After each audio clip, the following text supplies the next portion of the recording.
खुश आमदीद। हम सब वालिदैन और असातिज़ा अपने बच्चों को कामयाब देखना चाहते हैं, है ना? लेकिन क्या कभी ये सोचा है कि कामयाबी की इस दौड़ में जिस निज़ाम से हम उन्हें गुजार रहे हैं, वो कहीं उनकी फितरी ज़हानत को निखारने के बजाय दबा तो नहीं रहा? चलें, आज इसी पर बात करते हैं। ये एक बहुत बड़ा सवाल है और ये अक्सर हमारे जहनों में गूंजता है। क्या स्कूल, जो इल्म का मरकज़ होना चाहिए, अनजाने में हमारे बच्चों के अंदर की चिंगारी, उनकी तख्लीकी सलाहियत को बुझा रहा है? ये वो फिक्र है जो अक्सर ग्रेड्स और नंबरों की दौड़ में कहीं खो जाती है। अच्छा, सबसे पहले एक बुनियादी सच्चाई को समझ लेते हैं। हर बच्चा जब वो दुनिया में आता है तो एक छोटा सा साइंसदान होता है, कुदरती तौर पर मुतजस्सिस, हर वक्त तजुर्बे करने वाला और सीखने के लिए बेताब। उनके लिए तो ये पूरी दुनिया एक बहुत बड़ी लेबोरेटरी जैसी है। और ये कोई सुनी सुनाई बात नहीं है। बाकायदा तहकीक बताती है कि बच्चों का दिमाग बड़ों के मुकाबले में कई ज़्यादा मौसर और लचकदार तरीके से सीखता है। वो सिर्फ मालूमात को रट्टा नहीं लगाते, बल्कि अपने इर्द गिर्द की हर चीज़ से मुसलसल नए मतलब और राब्ते बना रहे होते हैं। इस फर्क को समझने के लिए एक मिसाल लेते हैं। बच्चे के दिमाग को पुराने पेरिस का नक्शा समझें, जिसमें हजारों छोटी घूमती फिरती गलियां हैं, खोजने, भटकने और नई जगह ढूंढने के लिए बेहतरीन। जबकि एक बालिग का दिमाग एक जदीद शहर जैसा है, जिसमें सीधी चौड़ी सड़कें और हाईवेज हैं। आप अपनी मंजिल तक बहुत तेजी से पहुंचते हैं, लेकिन नई राहें तलाश करने की गुंजाइश बहुत कम रह जाती है। माहिर तालीम जॉन होल्ट ने भी यही बात महसूस की जब वो अपनी भांजी को देख रहे थे। उन्हें एहसास हुआ कि जब बच्चे किसी काम में वाकई दिलचस्पी लेते हैं तो उनकी सीखने की सलाहियत हमारी तमाम तवक्कुआत से कहीं ज़्यादा होती है। उनका तजस्सुस ही उनकी सबसे बड़ी ताकत है। तो सवाल यह है कि अगर हर बच्चा इतनी ज़बरदस्त सलाहियतों के साथ पैदा होता है तो फिर गड़बड़ कहाँ होती है? अक्सर इस गड़बड़ का आगाज़ स्कूल के माहौल में होता है, जहां सीखने का फितरी तजस्सुस खौफ और दबाव में बदल जाता है। और इस माहौल में बच्चे का असल मकसद सीखना नहीं रहता। इसका मकसद बस रोज़ का होमवर्क और क्लास वर्क, कम से कम मेहनत और मुश्किल से निपटाना बन जाता है। सीखना एक दिलचस्प सफ़र के बजाय एक बोझुल जिम्मेदारी बन जाता है। सोचें, जब नाकामी, मजाक उड़ाए जाने और सज़ा का खौफ हर वक्त सर पर मंडलाता रहे तो बच्चे क्या करते हैं? वो होशियार होते हैं। वो सीखने के बजाय खुद को बचाने के तरीके ईजाद कर लेते हैं। वो सिस्टम को समझकर उसमें जिंदा रहने की हिकमत अमली बनाते हैं। और ये हिकमत अमलियाँ कैसी होती हैं? बच्चे जवाबात को आहिस्ता से बड़बड़ाते हैं ताकि गलती ना पकड़ी जाए। वो मसले को समझने के बजाय उस्ताद के चेहरे के तासुरात पढ़ने की कोशिश करते हैं कि सही जवाब क्या हो सकता है। वो सोचने वाले नहीं बल्कि अदाकार बन जाते हैं, जिनका मकसद सिर्फ सही जवाब देकर डांट से बचना होता है।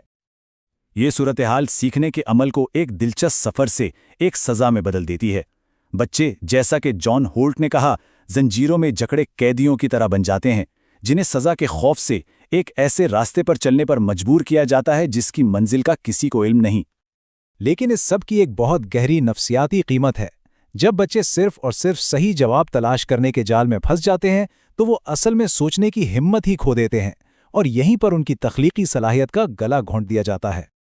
देखें, सोचने के दो तरीके हैं। एक वो जो हकीकी तजस्सुस से पैदा होती है, जो मसले की गहराई में जाती है, और दूसरी वो जो सिर्फ सही जवाब की तलाश में रहती है, चाहे उसके पीछे की समझ हो या ना हो। हमारा तालीमी निज़ाम अक्सर दूसरी किस्म की सोच को ही फ़रोग़ देता है, और इससे सीखने की असल खुशी ही ख़त्म हो जाती है। जॉन होल्ट ने एक छोटी सी बच्ची एमिली की मिसाल दी, जो एक सवाल पर अपने ही दिए हुए जवाब से पीछे हट गई, सिर्फ इसलिए कि उसे गलत होने की शर्मिंदगी का खौफ था। इस एक लम्हे में उसने सीखने के एक कीमती मौका पर समाजी बका को तरजीह दी। ये कितना अफसोसनाक है। और इस सब का अलमनाक नतीजा क्या निकलता है? जब काम का बोझ और नाकामी का खौफ बढ़ जाता है तो सोचना बंद हो जाता है। बच्चे खुद से मसाइल हल करने के बजाय इस इंतजार में रहते हैं कि उन्हें हर चीज़ चम्मच से खिलाई जाए, हर कदम बताया जाए। तो क्या इसका कोई हल है? जी बिल्कुल है। और हल किसी नए पेचीदा तरीके में नहीं, बल्कि हमारी अपनी सोच में एक गहरी तब्दीली लाने में है।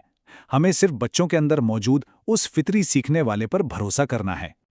तो फिर मुतबादिल क्या है? अगर ये मौजूदा निज़ाम काम नहीं कर रहा तो इसकी जगह हमें क्या करना चाहिए? हम क्या मुख्तलिफ कर सकते हैं? इस नई सोच के कुछ बुनियादी उसूल हैं। सबसे पहले हमें बच्चे की फितरी काबिलियत पर भरोसा करना होगा। हमें उनके तजस्सुस के पीछे चलना होगा, ना कि उन्हें अपने पीछे घसीटना।